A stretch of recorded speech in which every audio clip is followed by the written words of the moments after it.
Whoops. Started out alive, man, that was the play. Streaming every night, building up the sway. But as the sight faded, had to find my way. Now I'm hopping platforms, surfing through the fray. Got my crew behind me, yeah, we call them givers. Chillin' IRL, catching all the rivers. Farkle in the chat, bringing loss to the grind. Talking crypto games while we sippin' Jack Fine. Gives a minute, yeah, we take our time. Living in the moment, the life's a subtle rhyme. From the land down under, streaming through the night.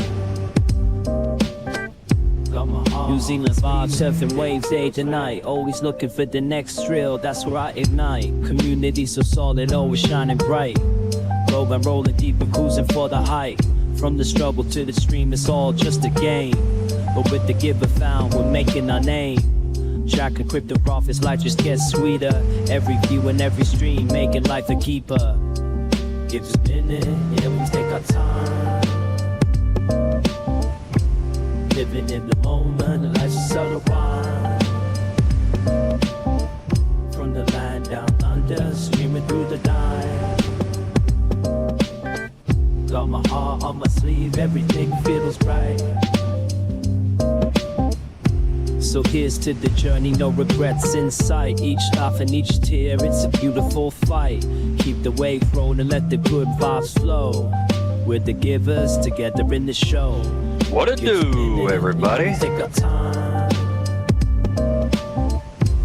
Living in the moment, the life's a subtle rhyme.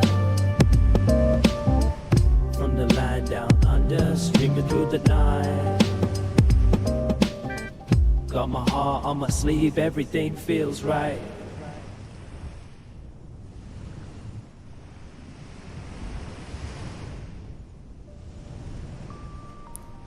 Now you know how we feel, man.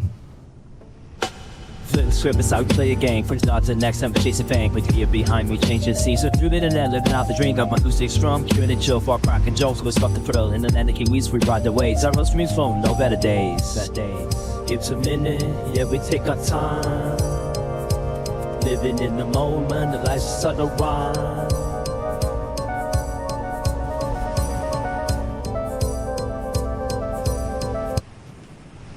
Hello, the internet. It is Saturday, the 5th of July, 2026. Welcome back to the channel. Of course, I was joking, Dale. We love hearing your voice so close to our ears. I love it. You love it. We all love it. I apologize. I missed the cue to trigger the song. I was too busy faffing around with my, my coding project. I was too busy doing some stuff with it, but it's coming along. It's coming along really, really well. Really, really well. Getting very close to, well, at least being able to be used for Valora. I mean, I'm obviously going to add other platforms into the mix, but the main focus is Valora, and I'm getting super close to having that done.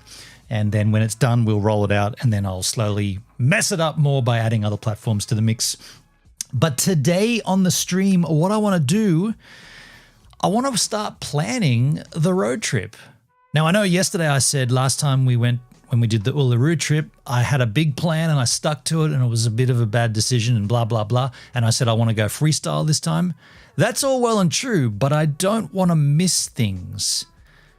There could be, well, there will be amazing places that I need to know about so I can go to them. So why don't we dedicate this stream today to researching and finding out what these places are, where they are, and I've got myself a little Google Map theme popping up here.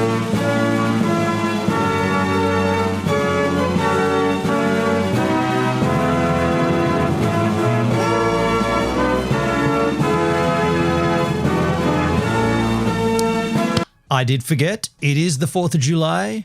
Happy Independence Day to the Americans. It's the 5th of July right now because I'm in Down Under, where we're a day ahead because you guys are so far behind the rest of the planet. We lead the planet.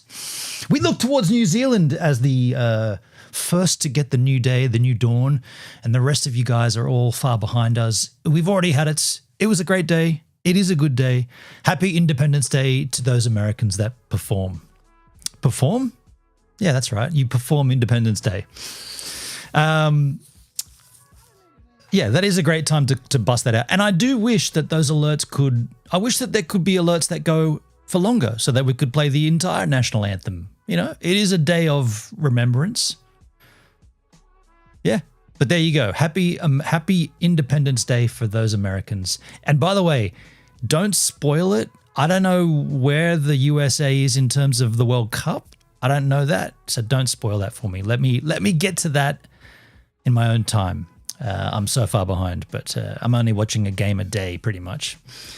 Happy for you Aussies as well. Another awesome country. Thank you, man. Yes, absolutely. Both of us have got some pretty wonderful.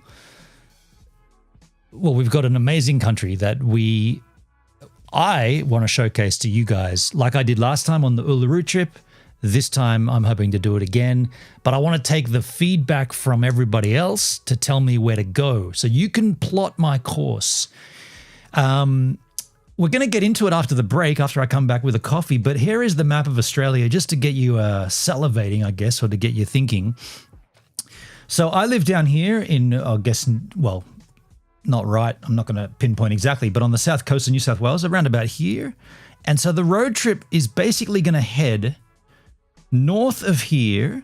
We're going to head up the east coast of Australia, up the side here. We're going to hang out with my brother up here on the Sunshine Coast. Going to slide by Benny 12C, Benny Crawford. We're going to hang out up there, do a bit of surfing. And then my plan is to continue hugging the coast all the way up until we reach Cairns and the tropics, which is this region up here. And ultimately, I'd like to go up to the northernmost point of Australia. However, I don't really care about that. And I have done all of this before. So my thoughts are, perhaps once I've left my brother and the coast, I don't mind heading back inland. I just wonder what the passing is up here like. I've done Mount Isa, and that's around about here somewhere. So I've been through the guts here into the Northern Territory when we did the Uluru. Perhaps this time we'll go all the way up to the top here, and then we'll kind of see if there's any way to pass through here. This is all crocodile country, all wild, all barren. Up here is Darwin. We want to wind up going to Darwin, and then we want to, I was about to say ejaculate. Man, that's not the right word. I want to escape the Northern Territory and go west into Western Australia, which is this long, big slab of the continent. Now, I have lived over in WA in the past. I used to live in Perth, in South Perth, Vic Park. So I know this area down here quite well. I've been up to Carnarvon and these areas around here. Broome is up here. I want to get up to there. Definitely want to get up to Broome and explore all this region in here. So the point of this is, yeah, Dale, an extensive road trip. It's going to be extensive. Last time we went from New South, we went straight into the guts, the outback of New South Wales. We went into South Australia. We went into the centre. We went up to Uluru, to the Ayers Rock. We hung out in here. We went up here, and then we went back around this way. This time I'm going to go straight up across. And like I said, I don't mind foregoing that northern point if it means we go somehow through the guts here and find something rad. Excuse me.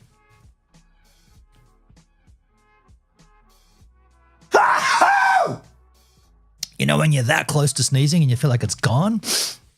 Where do they go, by the way? When you have a sneeze and you don't get to it, where does it go? It can't just build up and then not happen. Am I getting sick?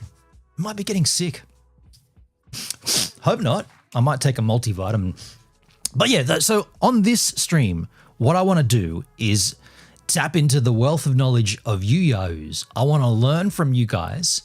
What do you think I should be looking for? What are some things that you know about in Australia that I don't know about?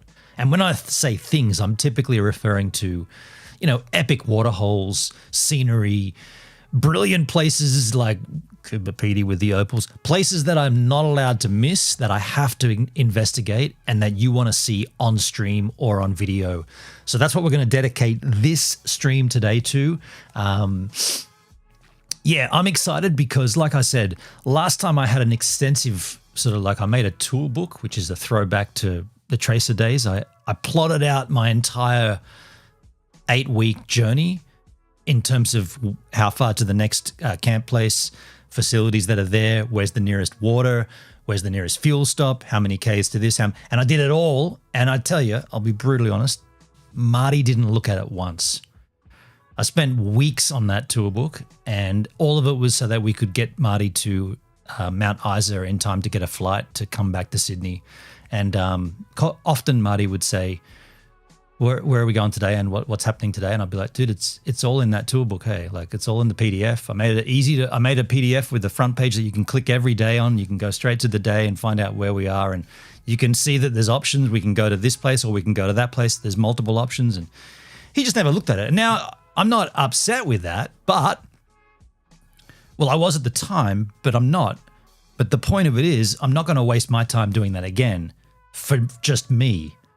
I've got it all up here, right? So I can just travel willy-nilly and get to places when I feel like whatever. Delsky, I hate to say this, but Marty was never really into that the way you were. Yeah.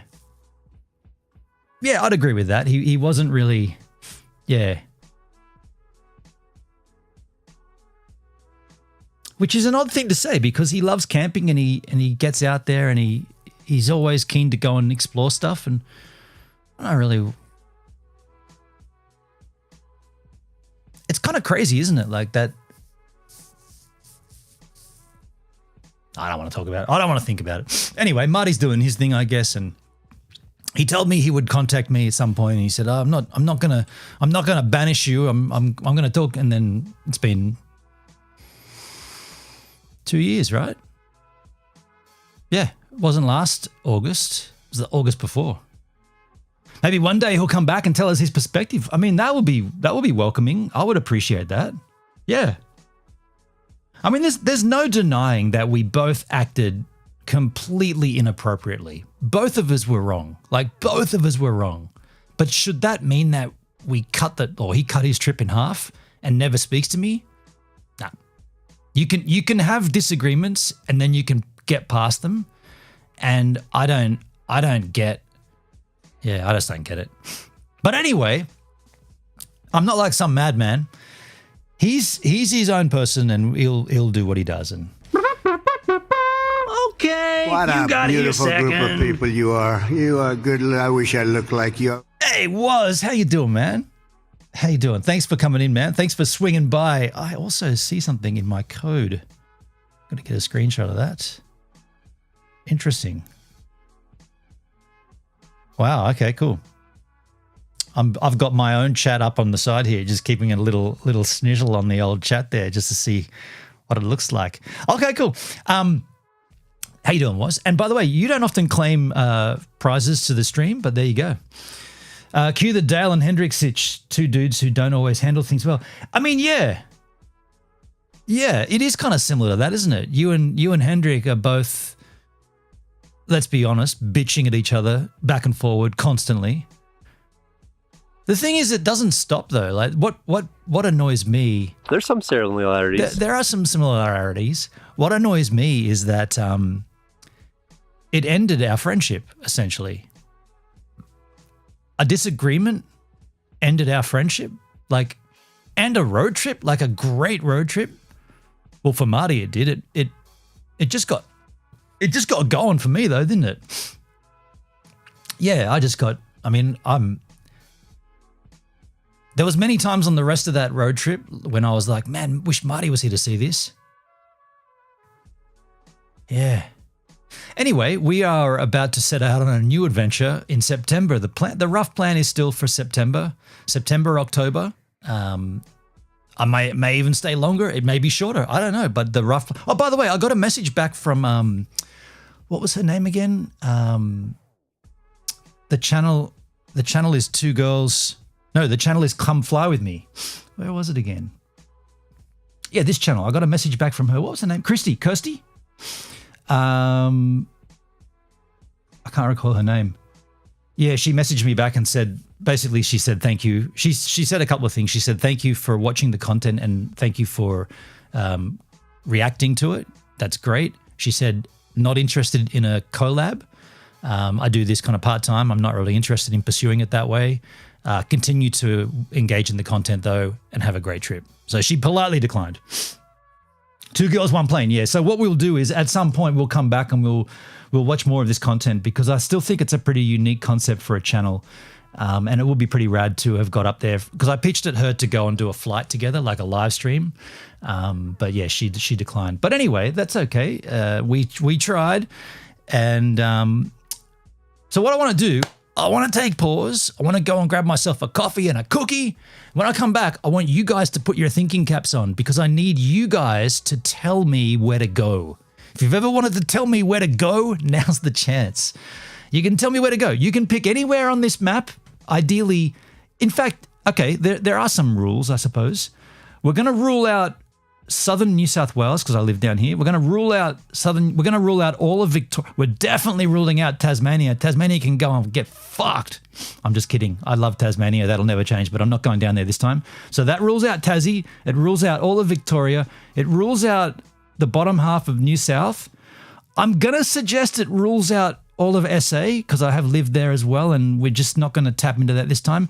And I would also suggest it rules out the bottom half of WA. Even though if time permits, I probably will wind up back in Perth just because it makes sense. So I guess what I'm saying is focus your searching and focus your intentions on, Queensland, the northern parts of the Northern Territory and the top of WA. Perth should happen. But the thing is, Dale, I've lived in Perth in the late 90s, so I'm very familiar with what Perth was like in the 90s, and I've been back a number of times.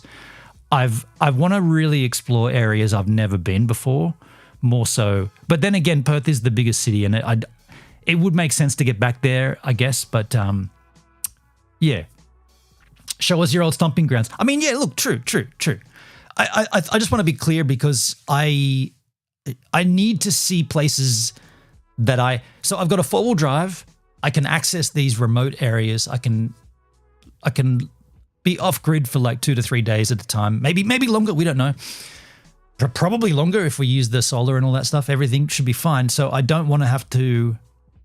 Not that I would, but I'm not relying on the big cities, if you like. Even though Perth's wonderful and blah blah blah, and maybe we could hook up with Peter Bibby and go and sit in the park and write a song. I don't know. But either way, so yeah, start your searching and I'll be back after a small break here with a coffee and a cookie and we'll get in and we'll start plotting our course. It's going to be fun. This is where you're going to go with me. So I'll see you on the flip side. In the time that I'm away, you can enjoy some surfboarding.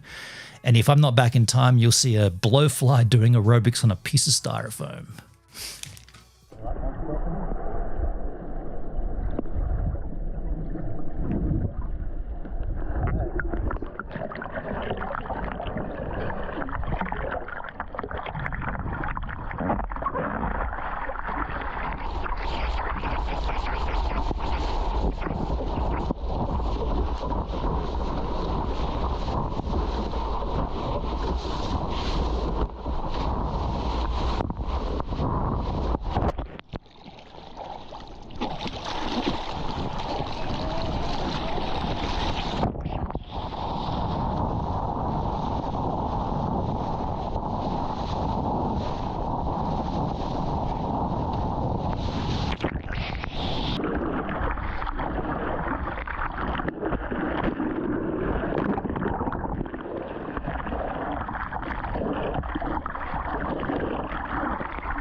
Yeah, Dale, August, September.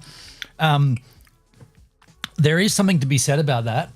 I am probably going the wrong time of the year. This is what's known as the wet season. Yeah, I'm probably doing this wrong. In fact, someone said that to me the other day. Oh, dude, I got to tell you a really strange saga. This happened to me. So, how do I explain this? Every morning, when I go to work, I'm going to make a video about this because it's a pretty cool story. Cool story, bro. I paddle a kayak across a body of water to get to work. My daily commute, if you like. I don't do it daily because I often keep the work bus here, but my daily commute in general involves a short drive, a short kayak across a waterway, and then a short walk.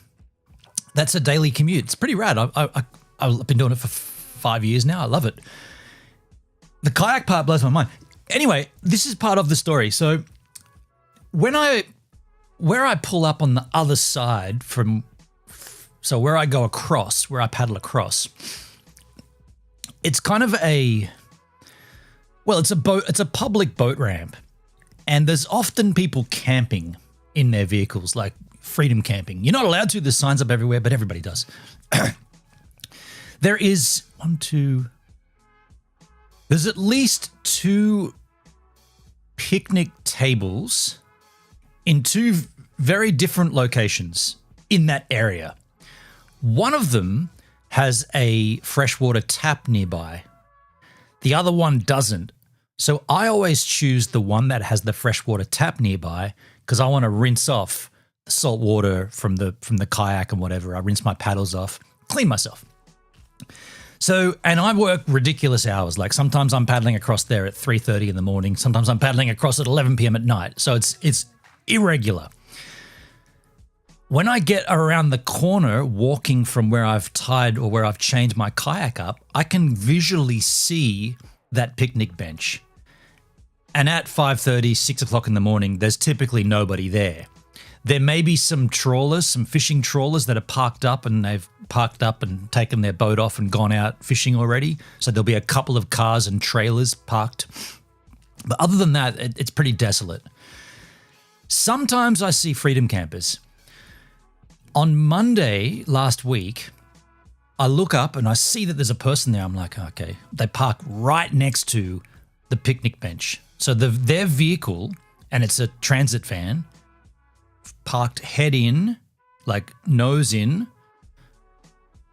off the car park into the grassed area. So obviously a freedom camper. I'm like, okay, well, they obviously chose that spot because they wanted to use the park bench last night and they got access to fresh running water in the tap. So I'm like, okay, cool. So they've done that. No worries. So in the back of my mind, I'm like, I'll just be really quiet. They're still sleeping. It's super early. I got to use this picnic table and the tap, but I can be quiet, you know? I normally listen to Duncan VRs me, and I normally listen to VRs and talk back to him. And I said to myself, I won't listen to anything. I'll just be super quiet. I come around the back of the transit van and go to get to the park bench. And it's at that point that I noticed the door of the van is wide open. And there's a dude sitting in the van on the floor of cross-legged on the floor of the vehicle inside, door open to the outside. And by the way, it's like 6 degrees. It's a cold morning. He's sitting there with a wife beater, a sleeveless top on, short shorts, cross-legged, looking straight out the van at the park bench, like at the picnic table. And so here comes me walking around the corner with a set of kayak paddles in my hand and a bag. My jeans are rolled up because I've been walking through water. I'm wearing my pink thongs. I would have looked quite the sight. It's early morning. I'm a bit groggy. I look at him. He sees me. That's going to be weird. It's going to be weird, right? He sees me. I see him. And there's no way at that point that we can't say something to each other because we're so close to each other. And I'm about to put all my gear on the bench that he more than likely used last night to cook with and whatever. There's nothing on it. He's in his vehicle, but he's so close to this bench that I'm going to be in his space. And so I look at him and I say, good morning. And he just stares blankly back at me. Doesn't say anything. Just looks at me like this. And I'm like, okay, is he smoking a spicy one? Is he stoned? Is he meditating? Is he drunk from last night? What's going? Like, there's hip hop music playing softly, not loud, but just kind of softly in the van. I can't see if there's another person in there. There could be a girl or another man. There could be someone else it's quite a large van. There could be someone else in there. I don't see anybody else. I don't hear anybody else. He's either meditating or tripping balls. He sits there cross-legged, staring right at me. And so I say to myself, well, in my mind, I say, this is public. I'm allowed to be here. He's allowed to be here. Okay. I start doing my thing. I put my paddles down, put my bag down. I start unraveling my dry bag to get my stuff out of it. I pick up some things that I've got to go and wash. And so I walk towards the van. I go around it because the tap is on the other side. I leave all my shit there. I go around to the tap, start washing off my feet and my paddles and stuff, doing the thing that I do every single time that I'm there. And by the way, you're never there. This is the one time I've seen you in 5 years. So I'm doing that. I come back around. I put my wet paddles down. I take out of my bag a little blue hand towel to dry my feet off and stuff. I sit down. Again, I'm sitting down looking straight at this van. Like there's nowhere else to be in this. We're like this close to each other. And I'm sitting down and I'm just rubbing, like cleaning my feet off and this and that. And I'm looking right at him and I'm like, I have to speak to him. Right? This is so socially awkward. I got to fill the space with something. So I just say, it's a pretty cold morning, isn't it? And he just didn't say a word back, just staring at me. And then I start to get a bit like, this guy's he's fucking pissing me off right now. And I go, you look a little startled. You look a little concerned there. And that's when he said, you're invading my space. And I was like, well, okay. First of all, you're in public. I'm in public. This is a public space. I'm allowed to use this bench just like you are. Yes, you were here before me. No denying that.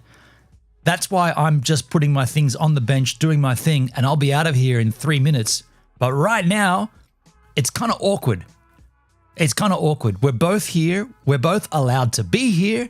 Well, technically, he's not allowed to be camping there, but I'm not about to say any of that shit because I'd freedom camp everywhere. I don't care about that. But he's sitting there in a very unusual position. And I said, I guess you didn't expect to see me. Is that what's going on? You didn't expect someone to be here?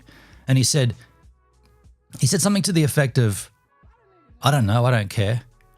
I'm like, okay. And then I look past him into the van. I see a surfboard.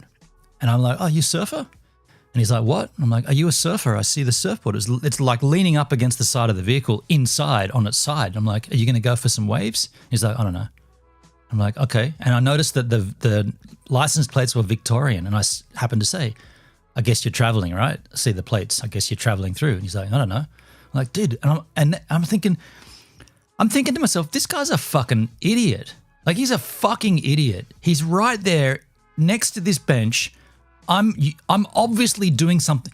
It's a public boat ramp. I've got a set of paddles, oars. Like, I'm obviously using the facility, right? And yet he's making me feel awkward for using it. So then he's got this hip hop on and I'm like, that's pressure, right? That's pressure. Because I know my hip hop, right? I know my Aussie hip hop. I know the Hilltop Hoods very, very well. And I knew it. And I'm like, that's pressure. And I'm like, Hilltop Hoods. And he goes, no, it's not. I'm like, pretty certain it is. And he gets his phone up and he looks through it and he goes, it is, it's pressure. And I'm like, okay. And then I thought maybe I could sort of broach him that way by saying, hey, I've done some work with these boys and that's how I knew the song and blah, blah, blah. And I thought, you know what? No, this guy doesn't deserve any conversation. So I go back, I sit back down and I say to him, well, hey man, I do this every day. Like, this is my commute. I live on that side and I work on this side. I paddle across, and I start to explain it, and he just doesn't really care. Like, he's not answering. And I figured to myself, I don't have to explain anything to this guy. So we just sat there in dead silence. Dead silence. And I just did all my stuff. And then I even got more cocky. I thought to myself, you know what? I'm going to do what I normally do. I pull up a voice recording from Duncan, and I press play on it with the volume up. And I put my phone back down. I start listening to Duncan talking about something, some inane dribble that we talk about. I'm there doing my thing. He's there doing his thing, sitting cross-legged, staring at me with the hip-hop playing. I'm there listening to Duncan tell me about Nirvana 7 times in a row. And that's how that ended. I got all my shit together, put my work clothes on, put my jumper back on. I looked at him and went, have yourself a good day, man. And I just walked away. I was like, that's the weirdest encounter with another human. Like, we're all humans. I would think,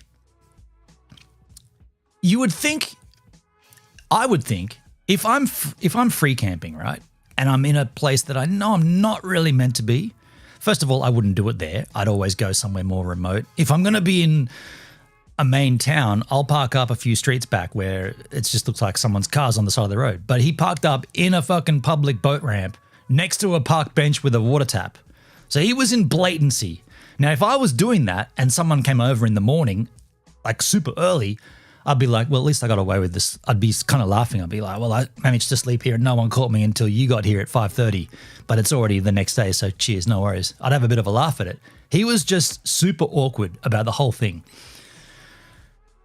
Yeah, and then I thought, he's traveling. He's in a Ford Transit van, quite a nice setup. You know, I had a bit of a sneaky peek in there. I had a nice little kind of setup with the double layers and stuff. And I was kind of going to make light conversation about my road trips and this and that. And then I thought, nah, this guy doesn't deserve it. Yeah, so that was just an awkward human interaction. Why are people awkward like that? Amrex, how you doing, Amrex? Amrex, haven't seen you for a while, a long while. Now, what did you guys say in the chat? Wow, people are non-social. They think everyone else is an invasion.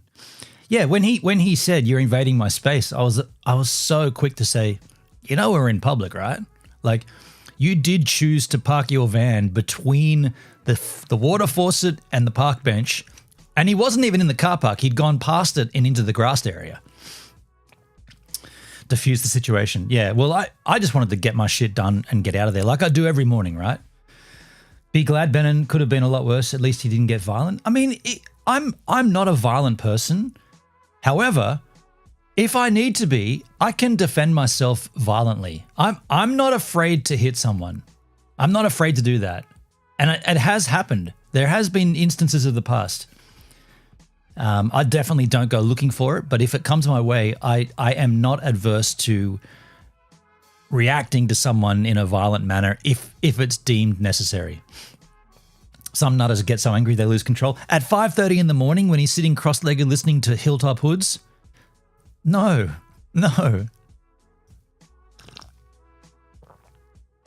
Amrex, whenever I fly to Australia from NZ, I feel like we should be State of Australia, domestic. Yeah, this is true. I agree with that. New Zealand and Australia. Self-defense is everyone's right. Yeah. I mean, there's been other instances in that same kind of area and in the early hours of the morning. I caught a guy. I didn't catch a guy. I pulled up my kayak and there was a dude with a camera on the tripod pointing back to where I'd come from. I was like, oh, you're getting the long exposure, man? Because it was still just first light, and he's obviously a photographer. He's like, yeah, man. And I said, I hope I didn't fuck that up. And he goes, no, not at all. Like you being in the frame at such the long exposure won't make a difference. In fact, it'll give a nice rough ripple edge to the water. And he was a photographer, and he gave me his Insta, and I mean, we've chatted a couple of times. So the point of it is, if someone's right there, I will talk to them. I will have a chat. This guy didn't want a bar of it. It was so awkward. That's how I feel when some douche verbally attacks me online. I defend my position. Fair enough. Are you still based in Australia? Yeah, I'm in Australia. Yeah, I was over there in New Zealand. I was over there for a little while. Dude, I've been gas bagging so long, my coffee's gotten cold. That's not right. All right, folks. Well, let's move on. Now, here is the map of Australia again. I guess how we're going to do this, I guess the way to do it, or a way to do it, would be to ask ChatGPT, let's say I was planning a road trip from Sydney northbound.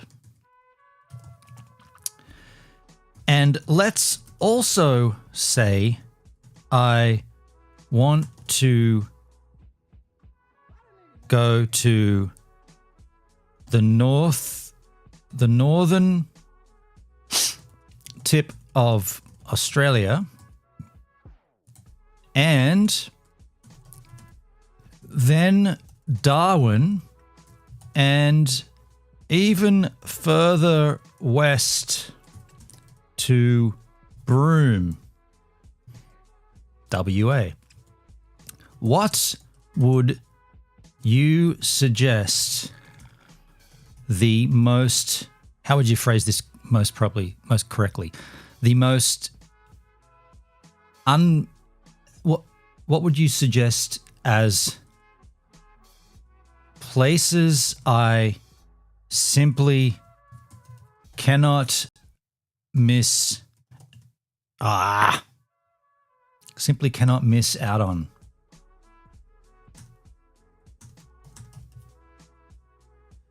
Factor in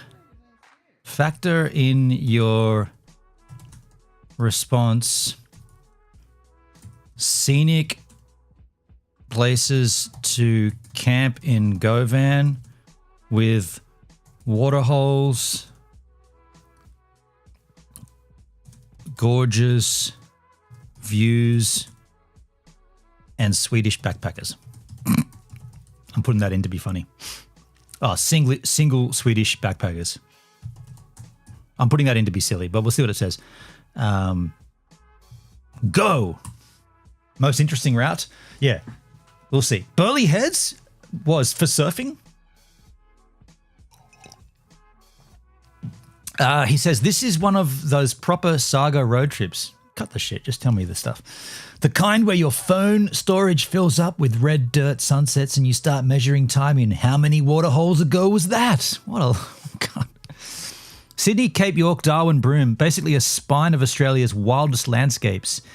If you do it right in Govan, you'll feel like you accidentally unlocked the map in a video game.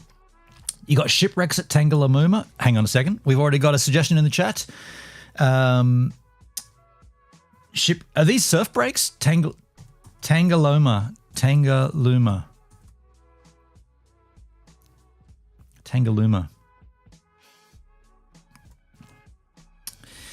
Tangalooma Island Resort, Moreton Island. Snorkel and scuba diver shipwreck. I can't. By the way, these ex-sexual graphics on Brave, pretty cool. Okay, so I'm gonna have a look at this. I don't really want to stay in a resort though. Wait a second. Moreton Bay Island. I think my brother has a timeshare over here. Tangalooma is a great to anchor your sailboat. First of all, let's go back to the Google Maps. Where did we put that out? Okay, I guess we're not going to be using... No, we might use YouTube, right? Hang on, what am I... Where else? Here we go. Tangalooma. Moreton Island. Huh? Oh, that's weird. It looked like it was on the west coast for a second. Caboolture, Sunshine Coast. Okay, so this is a day trip from my brother. Okay. Okay, what I'll do is let's add that to... Now, I'm going to save this. Location sharing, recents, saved, your contributions. That's not what I wanted to do. Okay. Tangalooma. Save. Actually, this is a great way to do it because there's all photos to look at too here, you know. I mean, it does look slick, man. You got the wildlife sanctuary at Currumbin. I know it. I've been there as a kid. The Currumbin Bird Sanctuary. Directions. Not directions from that. We'll just save it. Save it as private. Let's make a new list. Let's call this epicness. Epicness. We're calling this epicness. Tangaloomers is saved in epicness. Okay, cool. That's 1 point. That's one starting point. Now let's go back to what the GPT machine was saying. Okay, hair. You'd be mad to skip this list. Broken by leg, so it makes sense. Byron Bay. I mean, that's an obvious one, but I could catch up with my friend Rudd again. Go for a surf with Andrew Rudd. I guess I should put that in the list, of course, because let's just put Byron in there as well. Byron. We'll add that to the list. Epicness. Back to here. Noosa and the Sunshine. So the hinterland. Coastal walks that feel like... See, I live on the coast. I don't need more coast. Lamington National Park's rainforest. Lamington National Park. Lamington sounds cool. Lamington National Park, parks and forests. So let's take a look at that. By the way, as much as I love seeing hot chicks on the side here, I feel like the pre-search isn't as good as the Google search. I might open up Google just because that does come up with a better search. I don't want to see any football results though. I don't want to see any football results. And the reason I'm doing it this way is because then we can do images search.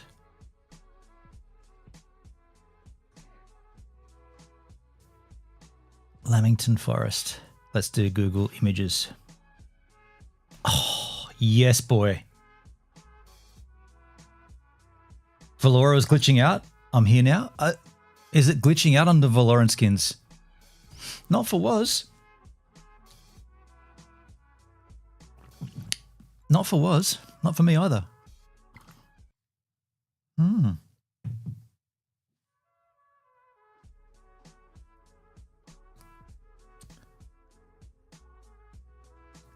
I think it's an North American issue. Could be, yeah, the ingest. Okay, so we're definitely going here. Yeah, dude. Lamington National Park. Let's put that back on the... where is my Google machine for the map? Okay, I'll put this tab up here. Lamington National Park. It's in Queensland. Where is it? Okay, cool. It's inland. Swish. Let's add that to epicness. Mount Tambourine has glowworms. Nice. Mount Tambourine. Is that in Lamington? Mount Tambourine.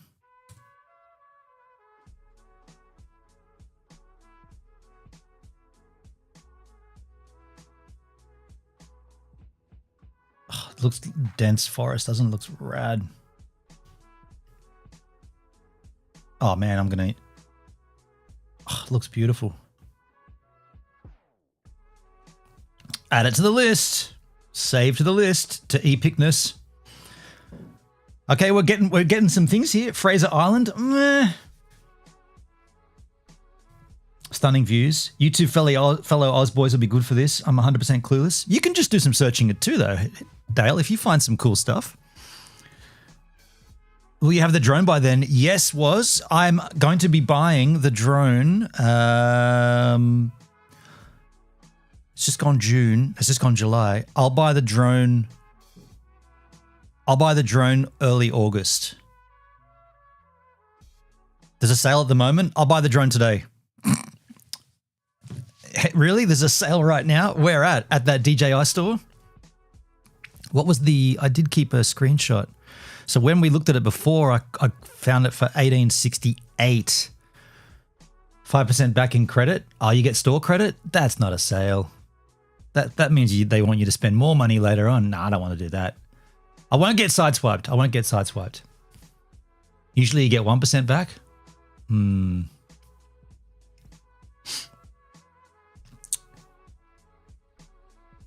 Fraser Island.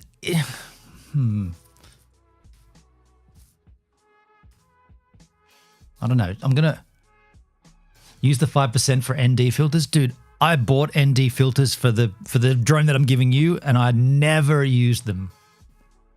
That's not a sale. This is a sale. 69% off. Yes, of course. Okay, here we go. Far North Queensland, Cape York. Oh, by the way, the first place that I'm going to hit, I should have said this. When I leave here, I'll be going to Dunn's Swamp. This is the place that Marty and I wanted to go to together. This will be my first. Actually, I better check that, but I'm pretty certain. Dunn's Swamp should be my first locale. More than likely it will be. Yeah. Let's add that to the epicness. Epicness. Look at Dunn's Swamp, dudes. We'll camp out there for a couple. Remember, on this road trip, it's a minimum of 2 days. A minimum of 3 days, 2 nights at every location. We're not jacking around, scooting off willy-nilly every single day. We're getting somewhere. We're staying for the first night, the second night, and then we move on. We may even stay 3 nights if it warrants it.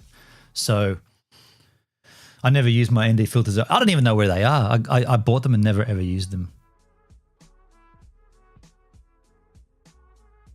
Yeah, we're gonna have a great time. So that's the first destination.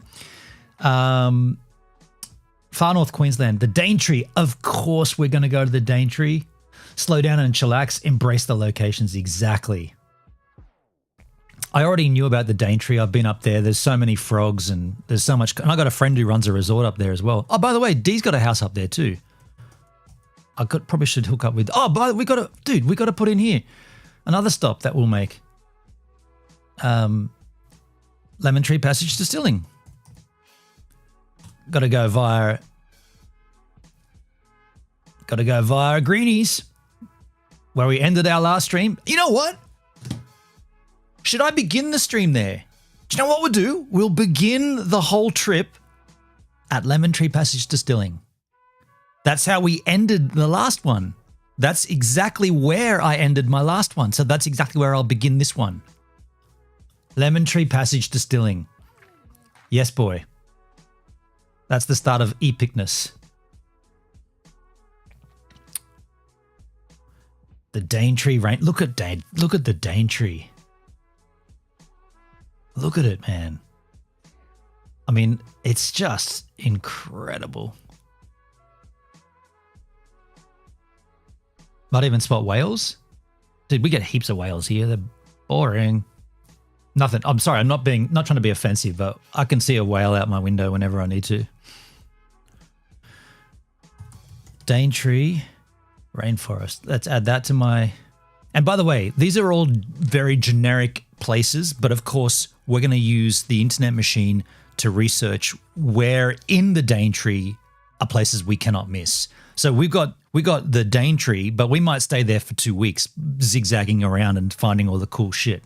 You know, this is an overall kind of look at it, like a surface level glancing down.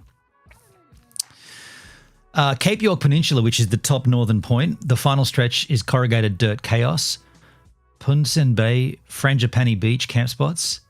End of the road camping.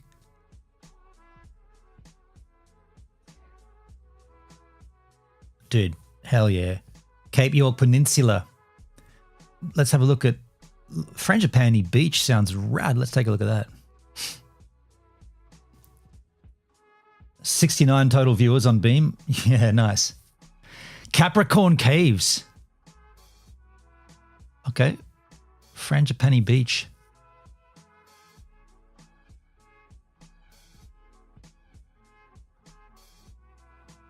Wow. Let's put that in.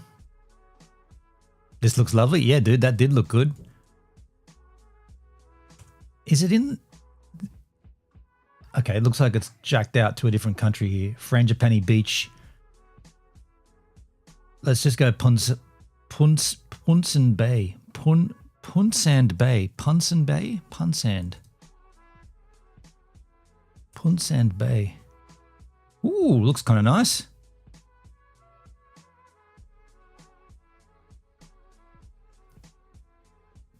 Rad. Govan's going to have a great time. We're going to have a great time. Punsand Bay.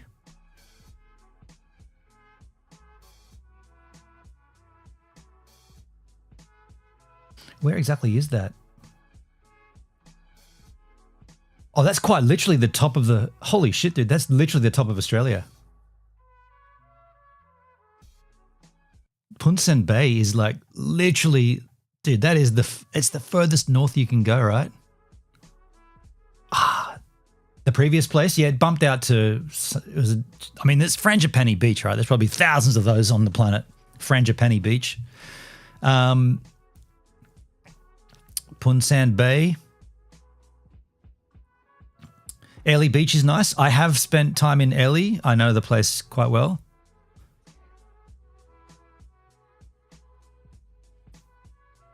Top End Waterholes, Kakadu National Park. Absolutely. This is a non-negotiable. Jim Falls. Jim Falls. Does he? Is he okay? Jim Falls. Ooh, the drone will come in handy here, won't it? Yes, it will. Yeah, we've seen Ryan and Kira and Ryan here, right? Hell yeah. Look at that. Now we're talking exactly. This looks rad, dude. Let's add it to the wrist. Jim Falls. There'll be photos here to look at too, won't there?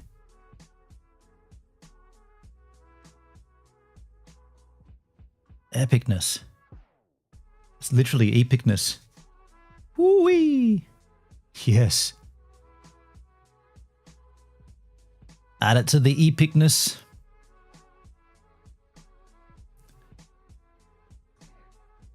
Ubir Rock. Ubira. Some of these are hard for me to say. Ubirr. Ubir Rock. The rainy season will mean a lot of waterfalls. Do you know what? We have to ask about that. People are saying you shouldn't go up there in the wet. But you know, okay, so this is what I'll say to people that say that. They're like, you shouldn't go up there in the wet season. It's blah blah blah. And I'm like, what's the population of Darwin in these places? So X amount of people. So they live there all year round. Okay. So people live there all year round, but you can't come there all year round. Okay. Undara Volcanic National Park. Okay. Ooh. Sunset up on Ubira Rock.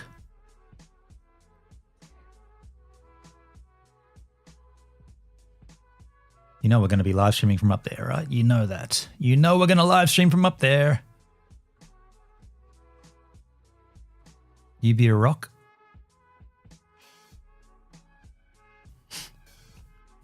Some of these places will be blowing us away. Undara Volcanic National Park. Undara. Ooh. GivesAMinute. Wow, looks like one of the wettest we've ever seen from the standpoint of water. Thank you.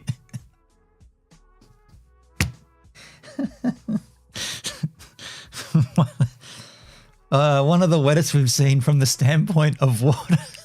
That is so good. That is too good, Donald Trump. Thank you for explaining that so clearly to us in case we didn't realize what wetness was referring to. From the standpoint of water. Love him or hate him, he's given us some absolute banger quotes. World War II underground hospital in Mount Isa. I may or may not go through Mount Isa because I've been there before on the road trip. I guess some of these questions we need to ask, right? Litchfield National Park, absolutely. Booley Rockhole, a natural day spa. Actually, I'm going to open up a second instance of the GPT machine. I want to ask it without getting too specific. Is there... So what I'm about to ask it is, where's the map of Australia again? Where's my map? What I'm about to ask it, why the hell did that not zoom right out? The fuck is it doing? Okay, I'm zooming the web page. I just wanted to zoom the map. That's what I need to do, pinch to zoom. What I'm about to ask it is, and I guess I can already tell from looking at the map. Look at this. There is nothing. Oh, wait, I was just too far zoomed out. Okay, so there is definitely ways to travel. Can you go from, say, like instead of coming back down? Okay, so now we've got a map here. This is Mount Isa. So we've been here before. Camberwheel, I camped in Camberwheel, all the cane toads. Remember when we came back from, actually this is great to do. This is the center of Australia. This is where Marty and I blew up.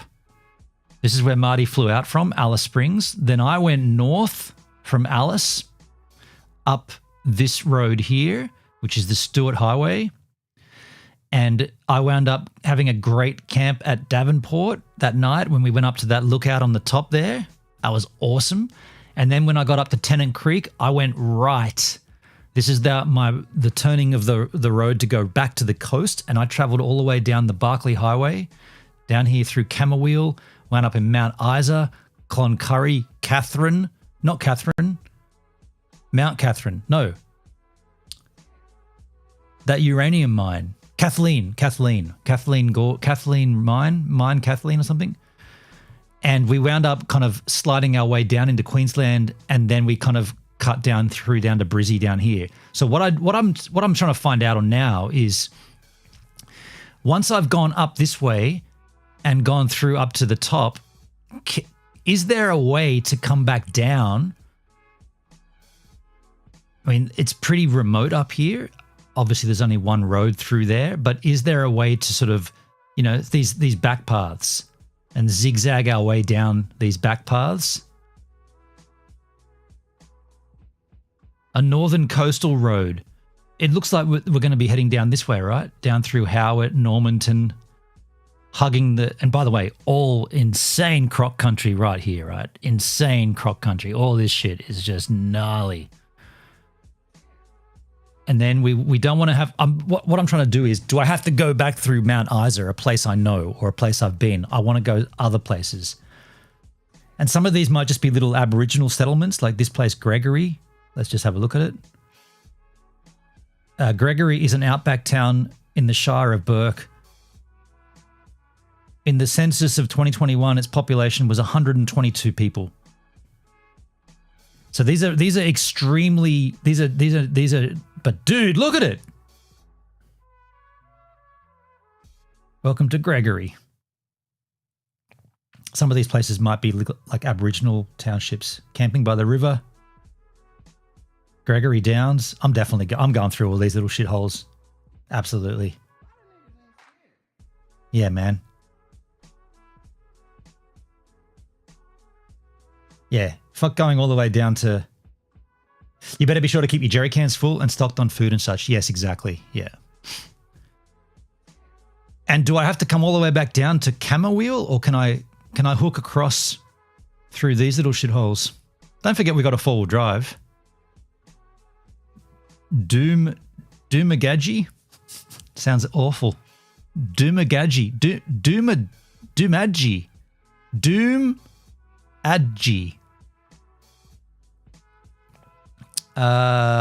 Population, it's an Aboriginal shire.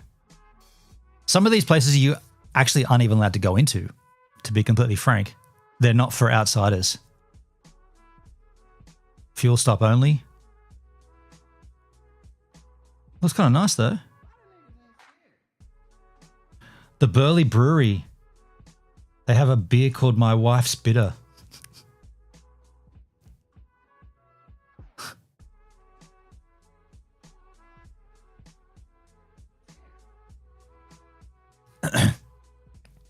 Are these places that Ryan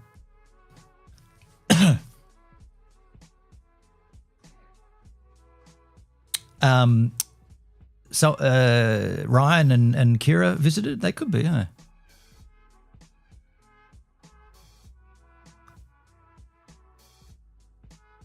Nicholson. US population 350 mil, China 1 bill. Population of Nicholson 32. Hell's Gate Roadhouse. What's the Oz population? It's 21 mil? Hey Siri, what's the population of Australia? As of 2025, the population of Australia was 27,614,411. That's down to the number. 27 mil. I thought it was 21. 27.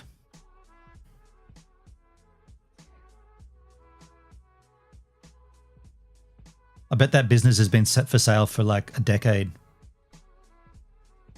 Solar camp shower for 20 bucks. Tent pegs for $195.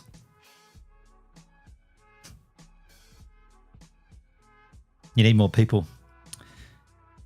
We've got enough people, but they just all want to live on the coast because like some of these places are absolute shitholes and I want to go to all of them. So what I'm seeing is there's going to be a way for me to not do... There's definitely going to be a way for me to come down here and cut across and not have to come back down to Mount Isa and Camberwell and Tennant Creek. I'm going to go through all these places, you know, try to find different cool spots. Look at this, MacArthur, right? What the hell, man? Look at those rocks. Are you... What is that, dude? That's so slick.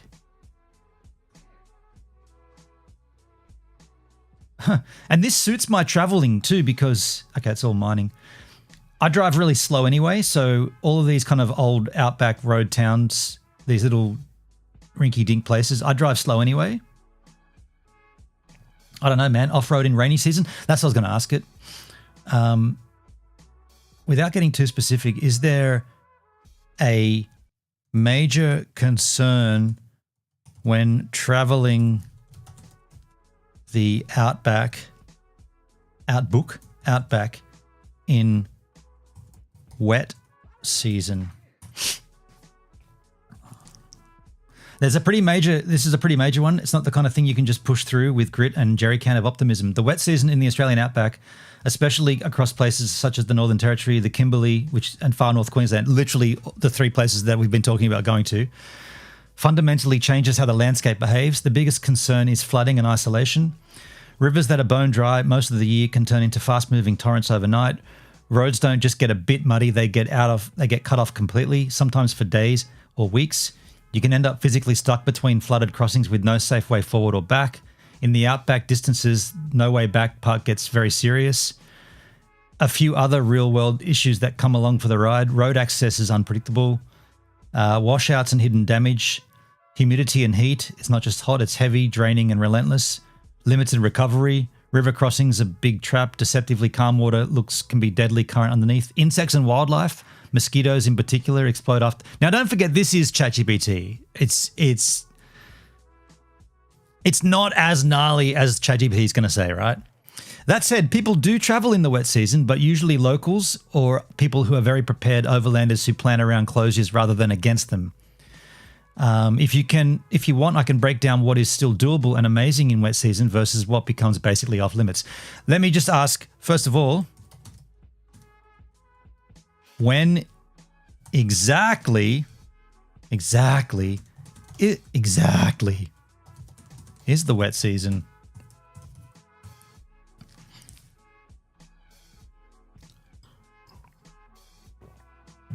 That depends on timing, on how far north you are. Australia doesn't have one single wet season. It's really a tropical phenomenon. Here's a rough guide. Far north Queensland, example Cairns, it's November through April. Oh, dude, we're before that. Northern Territory, top end, including Darwin, November through April. Kimberley, Western Australia, November through April. Dude, we're going in August, September. We're a month before that even starts. I'm good. I'm still good. We're in El Nino for the rest of the year, so maybe not as wet as last year. Is that right? For the kind of trip you described, Sydney, Cape York, Darwin, Broome, the ideal window is generally May through August. Rivers are lower, most national parks and four-wheel drive tracks are open, days are warm without the oppressive humidity, nights are comfortable for camping. September is also excellent, although it starts to get hotter. By October, temperatures in places such as Darwin and the Kimberleys can be extremely hot before the rain arrives. If you're dreaming of waterholes, gorges, beach camping, remote tracks and GoVan, aiming to reach Northern Australia between May and August will give you the best chance of everything. So I'm just off to the side of that. I think we're still good, right? I'm planning it for August. No, not August, September. Did I get that wrong? September, right? Yeah.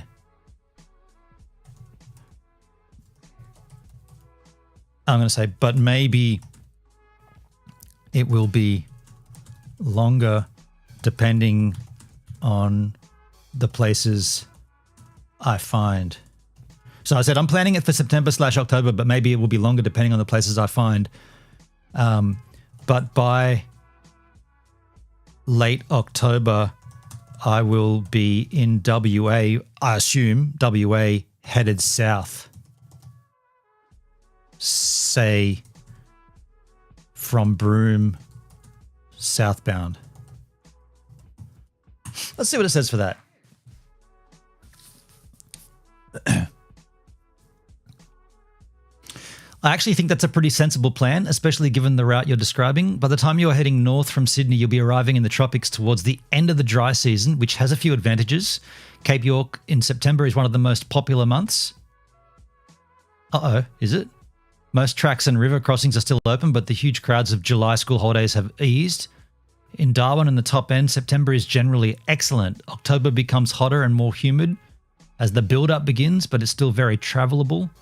The Kimberley and Broome, late September into early October is still considered a good time to visit. Many waterfalls won't be roaring like they were after the wet, but roads will usually be open and nights are still pleasant. The idea of being south of Broome by late October is the key part. Once you start heading down the west coast, you're gradually leaving the tropical wet season behind. A rough progression would look like this. September, New South Wales, Queensland, Cape York. Late September, early October, top end, Darwin, Kakadu, Litchfield. Early October, Kimberley and the Broome. Late October, heading south through Karinji National Park, Exmouth. Oh, the Ningaloo Reef, hell yeah. One thing I would build into your schedule is flexibility. I got a lot of that. Outback travel has a habit of changing plans. You may discover a gorge where you intend to stay one night, end up staying 5. Yep. Or you meet people at a campground who tell you about a hidden spot. Yes, exactly. Since you're traveling in, what does it say, a GoVan? There's only one, man. Since you're traveling in GoVan and enjoy camping, I'd resist the temptation to overplan. This is what I said. I literally said this is what I don't want to overplan this one. One thing that caught my attention from your earlier message, you joked about single Swedish backpackers. If you're traveling during September and October, you're actually in peak backpacking season in Northern Australia. Hostels, caravan parks, national park campgrounds. I might come back with a wife, folks. AI is reading your mind. It's a bit freaky. Yeah.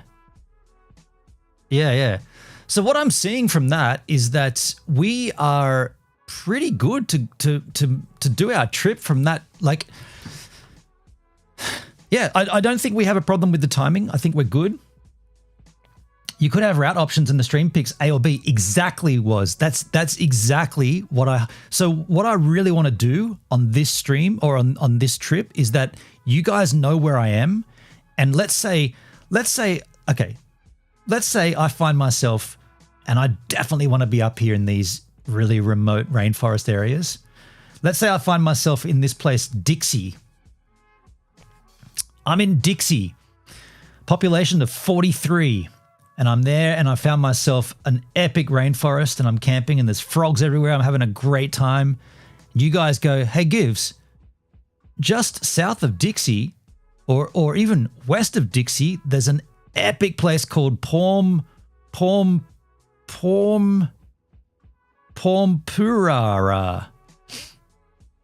And it has a brewery, which you should go and check.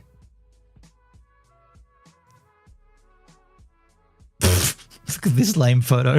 That's the side of someone's house. That's funny. Wow, that's pretty remote, isn't it? Australian marriage law postal survey.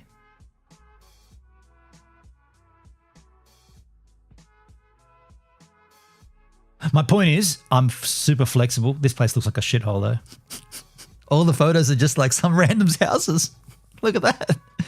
My point is, when we're out there and we're doing it, I'm definitely open to you guys saying you have to see this dude. You've got to go to this gorge or this waterhole or and we'll be on the same internet, right? We'll be there looking at stuff and you'll be like, did you check this place out? And I'll be like, no, I'll do it now. And we'll pull it up and be like, hell yeah, let's go there.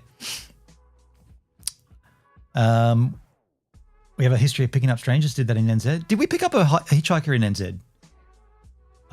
This is Inga. I met her on a road trip. She's a Swedish bikini model and beer heiress. Wedding date next weekend. Yeah, I'm also putting back into play. I've been slacking on this of late. Oh no, I'll tell you a funny story. Or not a funny story. I'll tell you a nice story. I'm going to put into play the idea of saying hello to everyone on this road trip, regardless of sex, like male, female, young, old. I'm going to talk to everybody. I'm going to basically be Marty. Marty would talk the balls off anybody on this camping trip. But yeah, we had a girl in NZ. I let her come along with us. I can't remember that was. Where did we meet her? I don't know. I remember that. We picked up a girl. Who did that? I didn't do that, did I? I don't remember that. But not yesterday. Last week, I was at my regular lunch break area, if you like. It's like a McDonald's. At the airport, there's like a McDonald's and a KFC, and I usually park in the car park and eat. She's in my vlog. Her name is Sarah.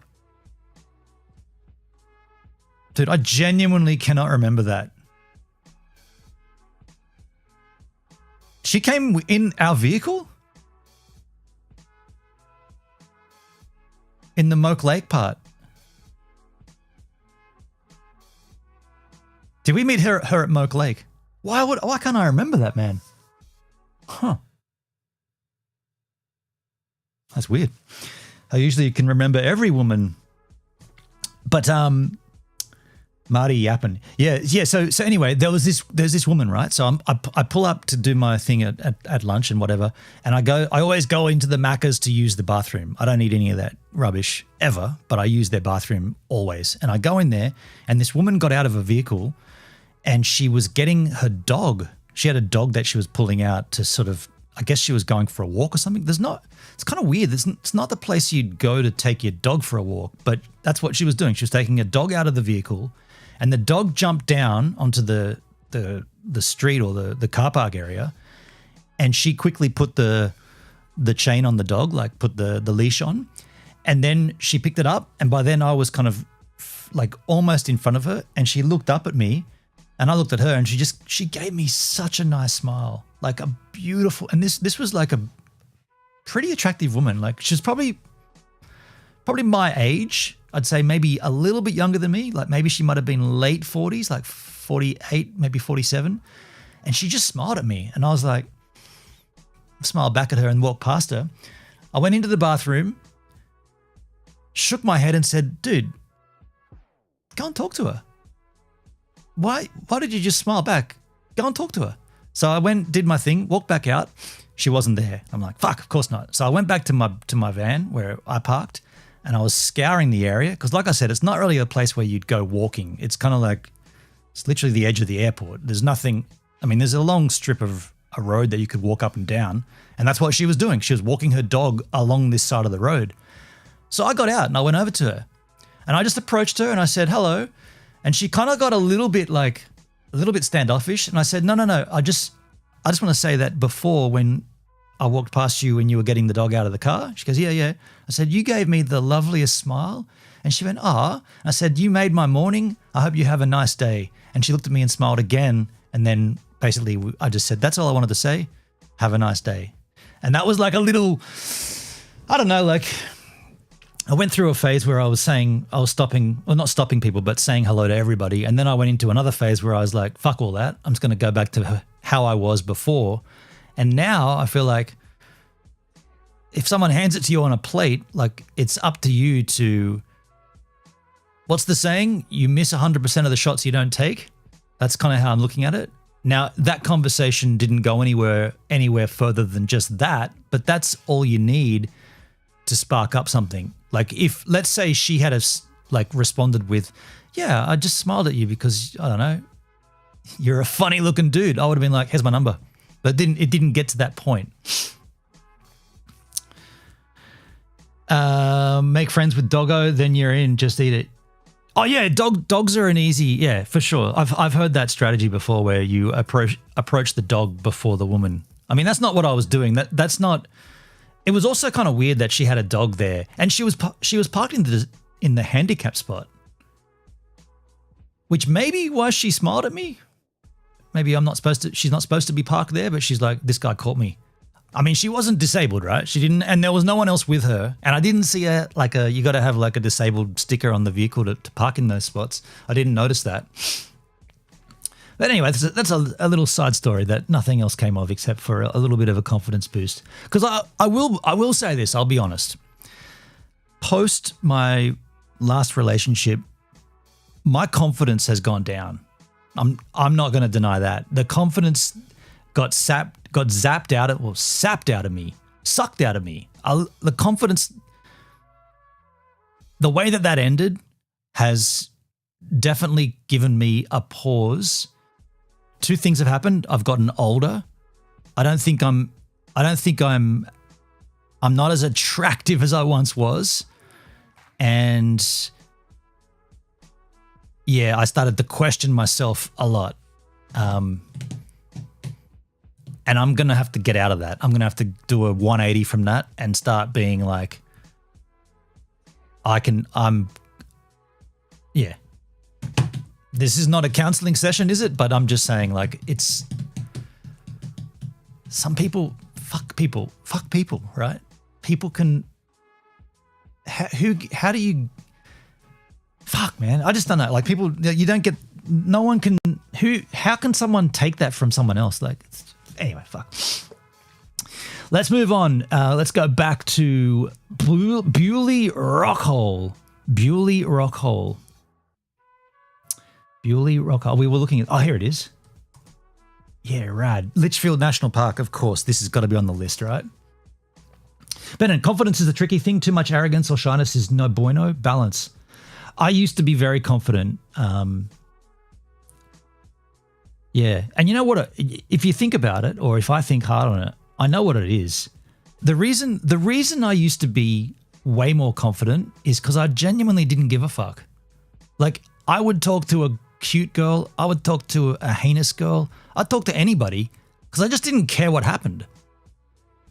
And then I really did care what happened in this last relationship. I did care, and I put a lot of effort and a lot of thought into how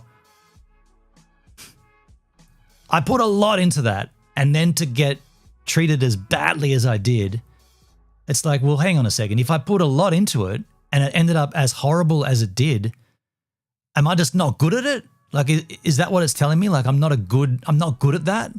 So therefore the confidence got drained from me because I don't know, like there was a lot of external factors in this last relationship, right? A lot of extra shit going down. And I thought I approached that pretty, like, in an adult manner. I approached everything that I got given with care and a genuine concern, and the only thing that I cared about in terms of going forward was that we both were on the same field. We both were on the same level playing field. Regardless of one person's mental capacity, I thought, no, this is her and this is me, but we can be equals. Even though she is not quite equal, like well and truly not equal, she has there's many things about her that make her extremely immature and extremely unemotionally stable. But I can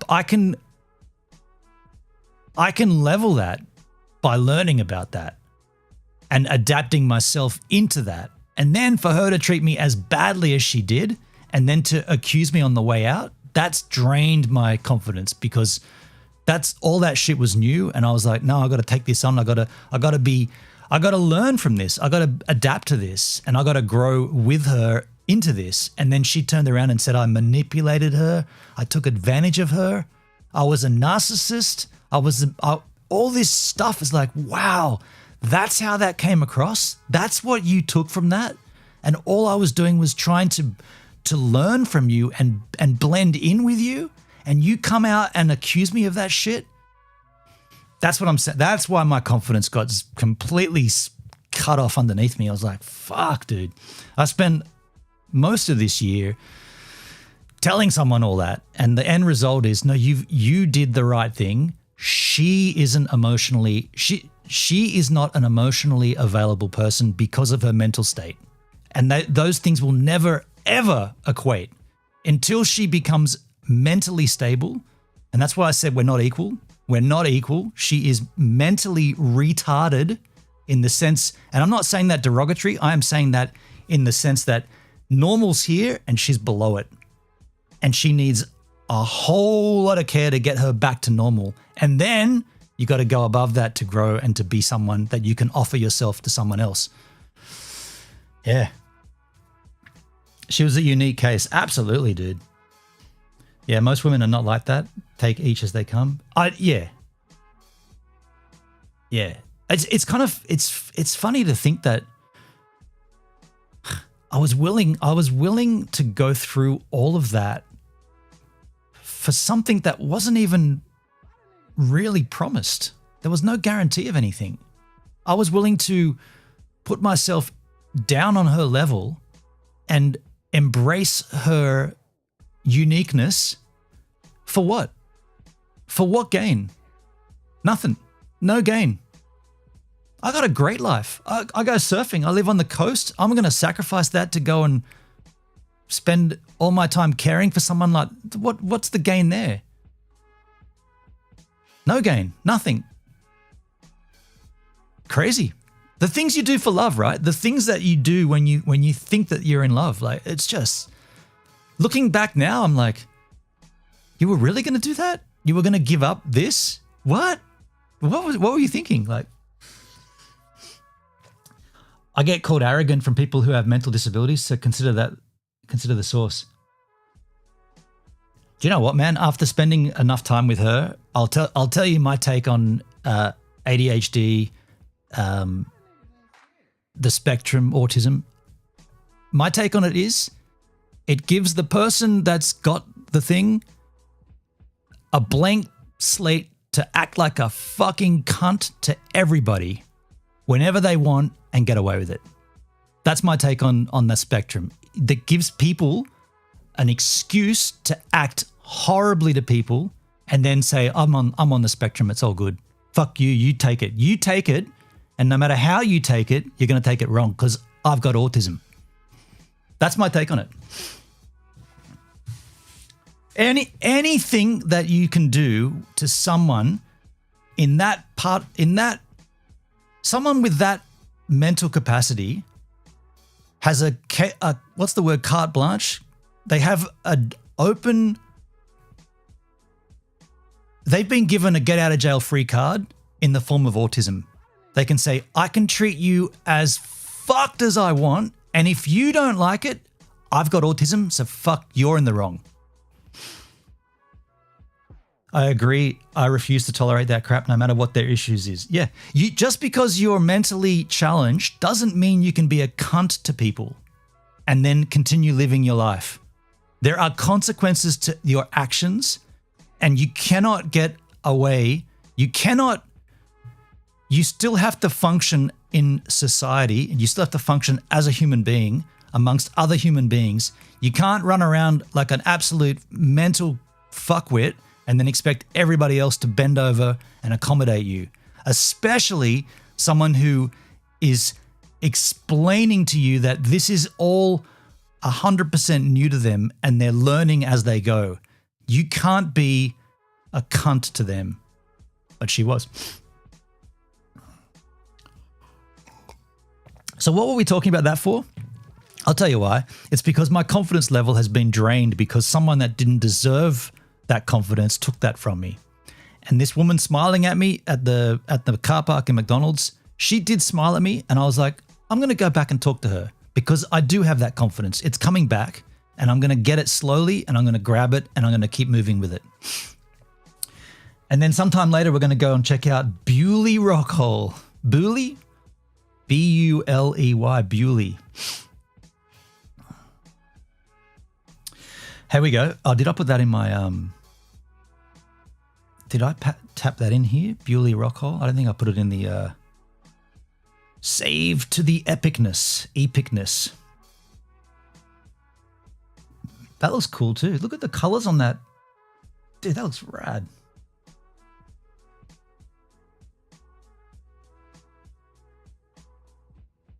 Ooh. See, these are places. This is interesting, isn't it? Look at this. It literally has the sign on it saying swimming. So even though we're way up there,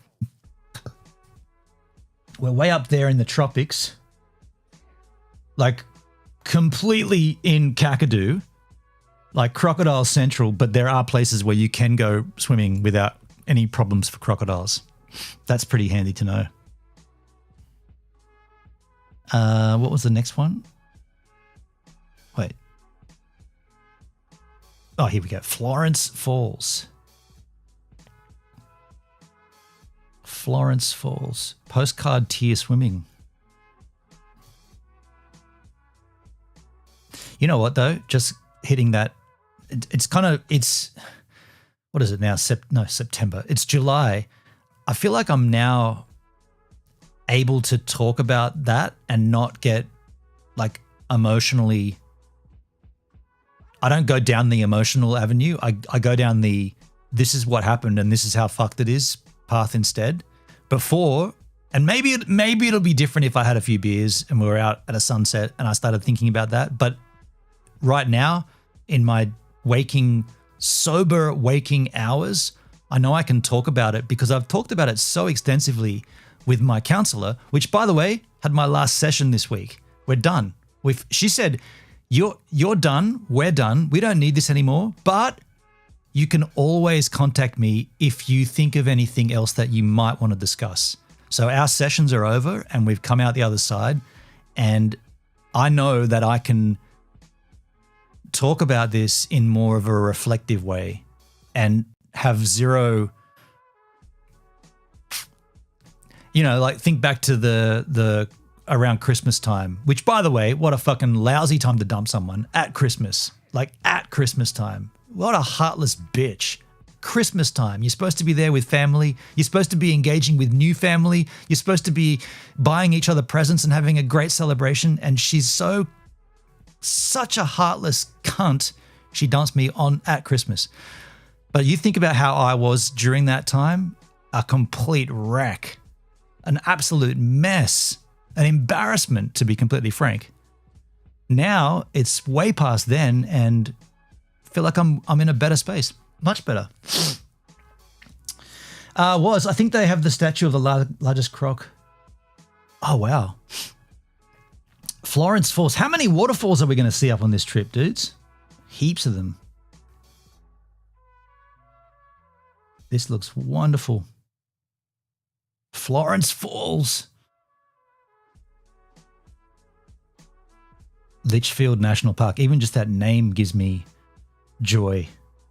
Fuck her, move on. She doesn't deserve the airtime. Yeah, exactly. Yeah. Yeah. No, I'm doing this for me, man. If she pops up in conversation, I know I'm doing it for myself now. It's not about processing. It's more about no. I'm back. Why can't I add this to our Florence falls, but she gets up again. It's amazing how much talking to psychologists can help, dude. She's cool. My psychologist was rad. I went to one in person. My GP said you can do an in-person one. Like there's this beautiful person in Nowra, and I went and saw her, and then I found it difficult to get a second appointment with her. It was right around the Christmas time, and I really needed to talk. Like I was like, no, I need to talk to you today. Like I need to come in and see you today. And she's like, I'm not available. And I'm like, so I went back to my GP and said, this in-person thing isn't working. I really need to see her. And I don't want to go and see another one because then you got to start the whole saga over again and fill the backstory in. I need to see her. I need to see her today. And he's like, that doesn't work that way. And I'm like, isn't there an emergency service? He's like, no, but there is, it's called somebody.health. My email client's closed when I stream. Somebody.help, I think it is. Someone.health. And he said, this is the great online psychiatrist portal. You sign up there and you're under this mental health plan that you're on with in terms of you have this plan that I've activated. So you get, I think it's 10 sessions per calendar year. So I did one that day, and then I did another one. I got 3 sessions in before, no more. I got 4 sessions in before the end of the year, and then it tripped over the new calendar year, and I get another 10. So I had 14 sessions with this psychologist, and she was so great. Like after I did the initial tell the whole story again, and then come back, she was so good. So good. And it's all done here. Like I'm sitting here like I am now just talking to you guys. And she was, just an incredible service. And yeah. So Florence Falls Waterhole, we did add that, didn't we? Yeah, we did add that.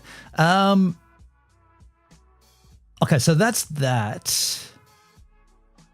Dude, there's so many places up here. You will lose track of time. I already have, man. I'm lost track of time just looking at these places. This is insane. All these places, they're all swimmable too. You're never going to keep her down. Who am I keeping down?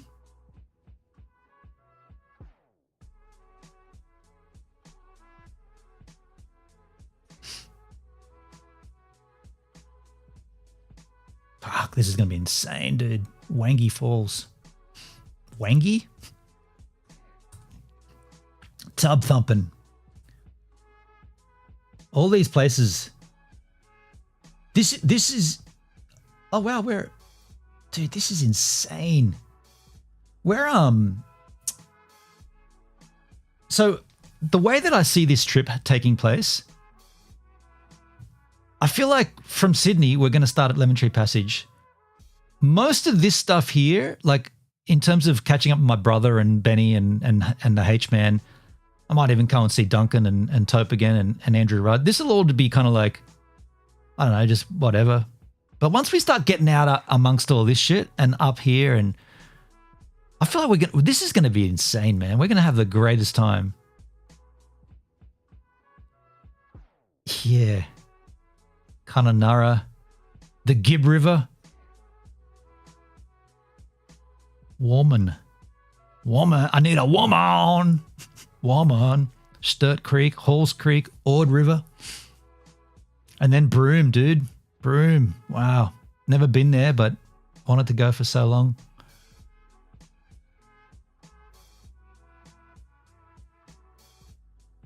What's the, you know what? Let's do this. The fuel prices right now. Let's go to the Petrol Spy app. I never know. Oh, it's right there. I was going to say, I never know where it is. Let's go to the petrol. I just want to see how much different the petrol is up there in these places. So currently E10, which is the lousy, cheap, like worse for the environment petrol, which is the one I put in GoVan, $1.64 a litre here in town, or here in this little village, but in town where it's generally cheaper. Wait, it's not. Oh no, $1.54. It's 10 cents cheaper in Bomaderry. There's a cheap one in South Nowra as well. That one's dear today. That's kind of weird. That's $1.59. So the cheapest one is Bomaderry, $1.54. But now if we zoom right out and go up to like Cape Trib or something, let's go to Brisbane while we're going. I'm on this map. I'm on this map and I'm just kind of like moving around the country looking for petrol prices. So we'll go to Brisbane and see what it is in Brisbane. Looks like $1.60. So it's around about 10 cents dearer at the moment up in the Brisbane area. We'll go even further from Brisbane. We'll go to Cairns, which is like Northern Territory, biggest city. Okay, so $1.59. I see $1.60. I see $1.67. So $1.60 approximately in the Cairns region. If we go up to Port Douglas, which is arguably the last kind of big sort of populated area before you get to Cape Trib. Port Douglas is where D has a house. I might have to ask him if he's going to be around. Danilo. So we got $1.60, $1.70. Oh shit. It's getting a bit higher up there, $1.77. So 20 cents dearer up there. Now let's go extreme remote northern Queensland. The last place you can get fuel looks like a place called Boiling Springs. No, Hope Valley. Hope Valley, is that what it said? Disappeared. Hopevale, $1.87 a litre. And then we pinch back out. So there's no fuel from there northbound. Oh no, up there. Dude. No shit. It gets up from Cairns. It's jumped up from $1.77 a litre in Cairns. No, $1.59 a litre in Cairns to a place called Cape Flattery, where I saw $2.30 a litre. $2.30 a litre. Shit. They took half the tax off, so it's still expensive. Prices are up again. That's a shame. And by the time I go on this road trip, there'll probably be another Trump war somewhere, right? Who else are we at war with? And there you go. There is fuel up in Cape York, and it's $2.79. So just as a reminder, Marty and I paid $3 a litre in Coward Springs. So it's below that. What if we go back down to like Mount Isa area and the Barclay Tableland? We'll go to Catherine. Catherine, okay, $1.70. Okay, not too bad. Darwin is another big city. Darwin's $1.60, $1.70. Some places there, $1.50. Darwin seems kind of standard like us down here. There's a place called Humpty Dumpty. Dude, there's a place called Humpty Doo. Look at this. There's a place called Humpty Doo. What a do, Humpties? Humpty Doo? Are you kidding me? Let's have a look at that. There's a place called Humpty Doo. Fuck, Australia got some weird names. Humpty Doo. Are you serious? Humpty Doo Hotel. How many populated there? 4,000. So that's quite a large town. Humpty Doo? What is this? Dinosaur? That's a bit weird. A dinosaur with boxing gloves on? Oh, wow. Check that bird. Rad. Pirates only. Why is there... Oh, sunset. I guess there's lots of these birds up there. I don't know. Humpty-doo, motherfuckers. What is this? That looks kind of cool. Is that a miniature?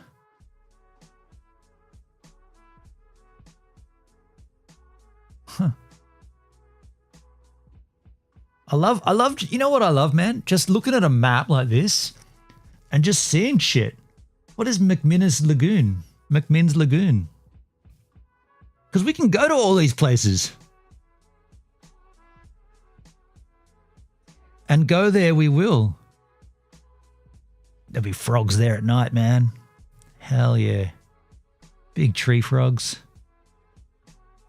Standing in the shadows. Suburban, that's actual like suburban Darwin. Yeah, right. We're right in Darwin there.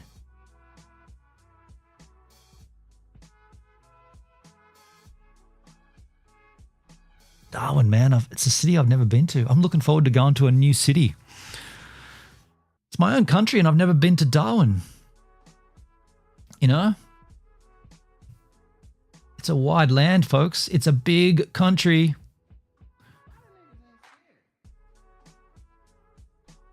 Cresswell.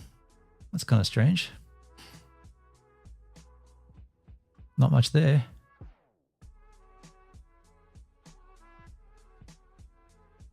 Looks pretty remote.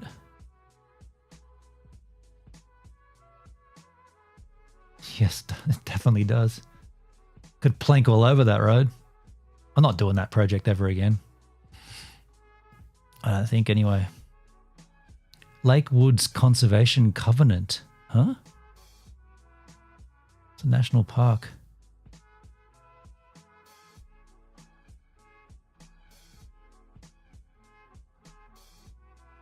No fuel for 500k.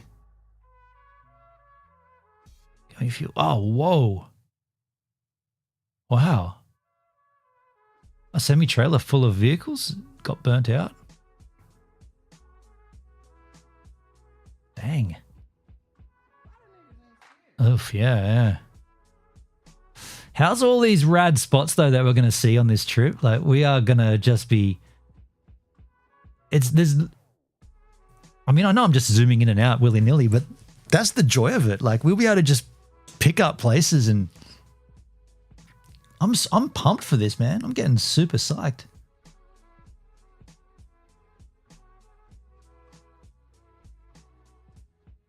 What are these little places up here? Wellesley Island and shit. Mornington Island.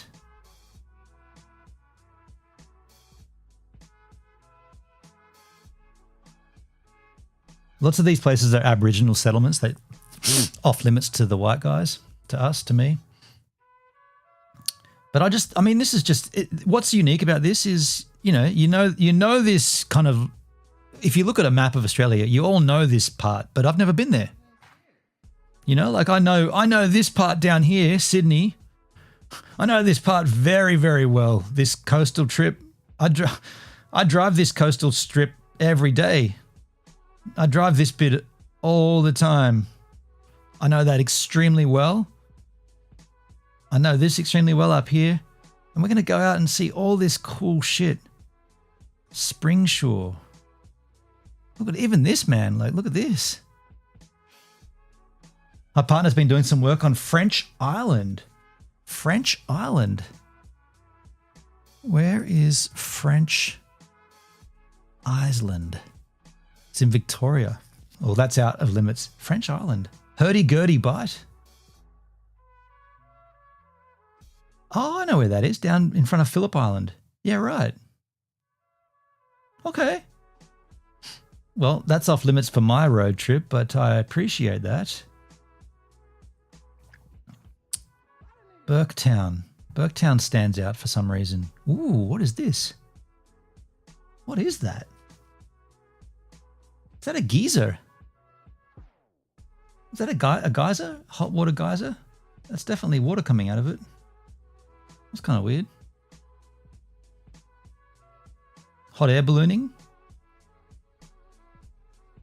Dino poop. River crossing with crocodiles, no doubt. Berkshire. All these places.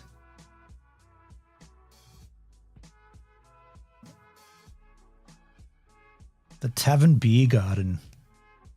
Where the sun meets the sea. How can that be? Oh, yeah. Well, it's facing north, though.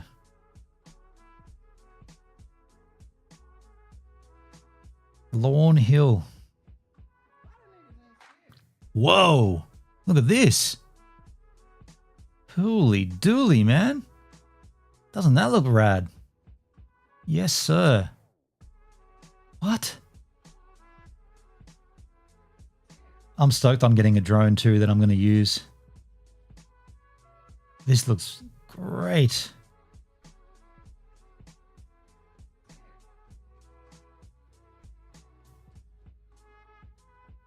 Kayak for the next trip? Nah.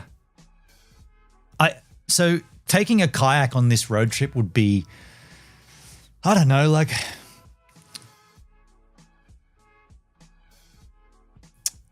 by the way, is Valora down? No, was in Valora. Wait, it says I'm offline. Is Valora down? Well, as you're chatting in Valora, you must be watching in a different platform though.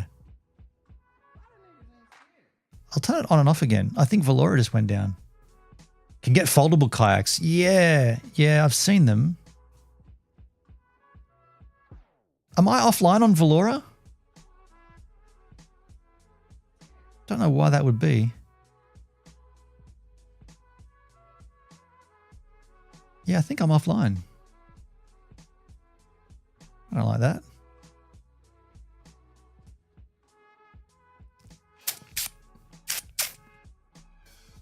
Yeah, wow. Okay, I'll just restart it. Oh well, shit happens. Yeah, so taking a kayak on this road trip would be something that I could do because I do have the space. Well, okay, I started that wrong. I should have said I don't have a lot of space. Valora crashed. Thanks, was. Yeah, okay. I just went back up on there.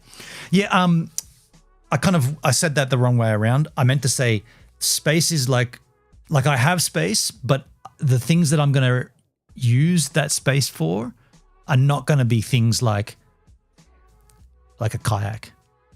Like it's going to require for the one or two times that I want to go out and paddle across some waterway, I'll borrow a kayak if I really want to. Woo! You got here first. Yo, we're going to wrap it up here anyway, but Dale, thanks for sliding by.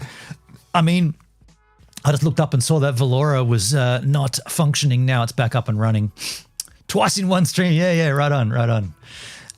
But we have just been having a great time here popping up concepts and ideas, and I am really excited to just be looking at a map and knowing that at some point not far from now, we're going to be driving through all these places in GoVan, live streaming the entire trip, and you guys are going to be like, dude, I checked out where you are.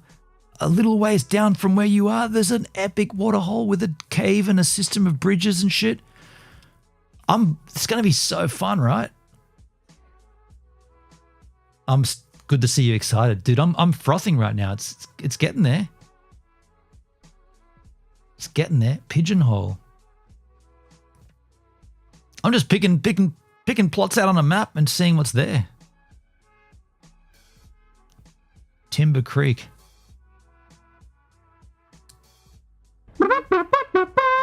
Okay, you got here second. Yo, P-Gem. What a beautiful group of people you are. You are good. I wish I looked like you. What a beautiful group of people you are. You are good. I wish I looked like you. Little freshwater crocodile there. Freshie. What a beautiful people you are. I wish I looked like you. The Wayside Inn. That's a boab tree, isn't it? Yeah.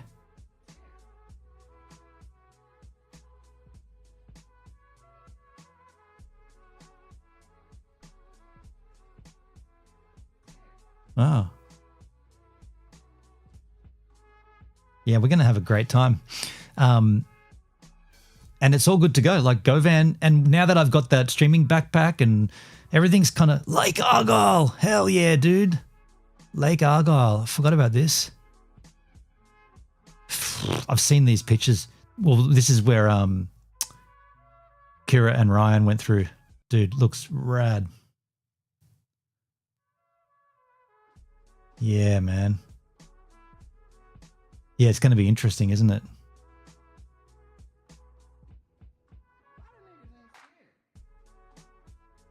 Yeah.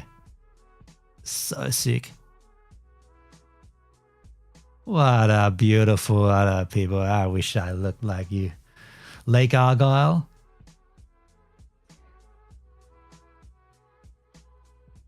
Umbulguri. Umbulguri?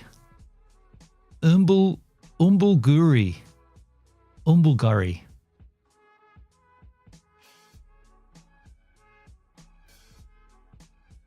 Umbulguri. Interesting rock formations. Oh, it's a 360 shot. Don't know about swimming in there. Looks a little crocodile-esque. They say it's sharky when you're surfing. It looks a little sharky out there. Do you say it looks a little crocky? The Drysdale River. It's 29 degrees right now in Drysdale River. Kakadu National Park. Are you kidding me? We're going to go to the Kakadu National Park, dude. This is literally one of the 7 wonders of Australia. I mean, to be fair, people come from all over the planet to see Kakadu, right? It's like globally recognized as one of the most beautiful places ever. Kakadu. Got a little video there from some yahoos. Okay.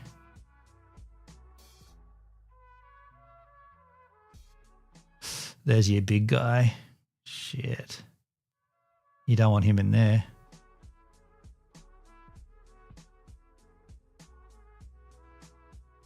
Yeah.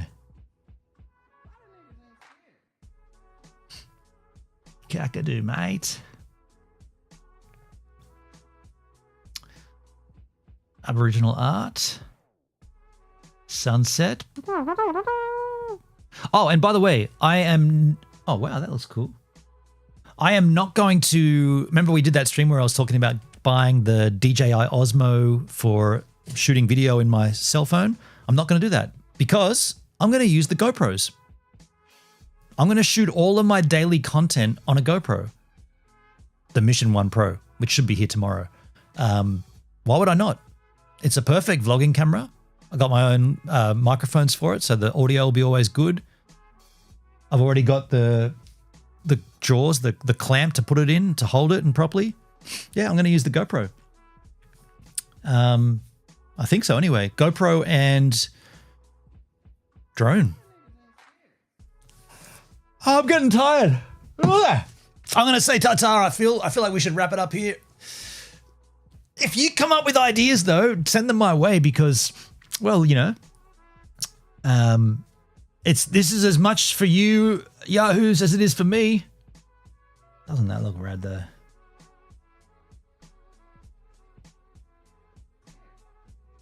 Yeah, take care. Yeah, thanks, Woz. Hey, thanks everyone for hanging out with me on the stream here. Appreciate you sliding by and having a good old time with me. I guess I'm working this week, so I guess I'll be live with you guys again sometime near the end of the week. Probably I'm working tomorrow, so I probably won't be around. Usually if I work Monday, I work throughout the whole week and I'm happy for that. But what was I going to say? Oh yeah, if anything happens in the World Cup, I don't want to know about it. The only thing I'm going to watch live, and it's probably a little whiles away still, a couple of weeks, the grand final. I'll watch that live, or at least the day of. Depending if it's being played at 3 o'clock in the morning for us, I won't watch it live. But I don't want to know about any teams that have bombed out. I'm so far behind, but I'm actually watching I'll tell you where I'm up to right now. The game that I'm watching right now in the World Cup, and this is still the group phase because I'm watching all the games slowly. I'm watching Uzbekistan versus Colombia, and my GP, my nurse, is Colombian, and he's like, Colombia, man, we're gonna kick ass, and the game's pretty good, pretty exciting. So I don't want to know anything about it. I don't want to hear any results. And if you have anything you want to say it to me. No, whatever. Hey, thanks for hanging out. I'm gonna say ta-ta, and I'll catch you guys on the flip side next timers. Don't forget to farkle in the chat if you can. If you can't, I understand. But thanks for being here live with me. Started out alive, man, that was the play. Streaming every night, building up the sway. But as the site faded, I had to find my way. Now I'm hopping platforms. Got my crew behind me, yeah, we call them givers. Chilling IRL, catching all the rivers. Farkle in the chat, bringing laughs to the grind. Games while we sip at Jack Fine. Gives a minute.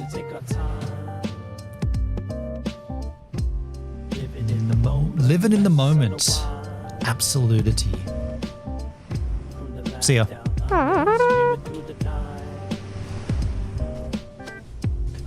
New Zealand's vibe, surfing waves, day and night.